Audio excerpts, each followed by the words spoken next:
এই গাছ কার? আমরা কি কারোটা চুরি করে খাইতেছি?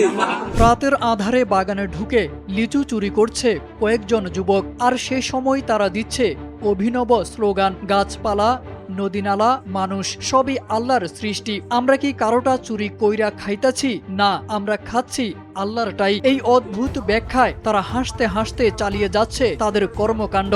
সামাজিক যোগাযোগ মাধ্যমের অন্যতম আলোচিত ও বিতর্কিত বিষয় এখন এই চুরির দৃশ্য, যেখানে হাস্যরস আর সমালোচনা দুটোই চলছে সমান তালে। ভিডিওতে দেখা যায় লিচু পাড়ছে আর তারা নিজেদের কাজকে যুক্তি দিয়ে বৈধ প্রমাণ করার চেষ্টা করছে। তাদের কথায় এই গাছ আল্লাহর, আমরা কারোটা চুরি করে খাচ্ছি না, আমরা খাচ্ছি আল্লাহরটাই। তাদের এই অদ্ভুত যুক্তি যেমন মানুষকে হাসিয়েছে, JBS হোল্ডিংস লিমিটেড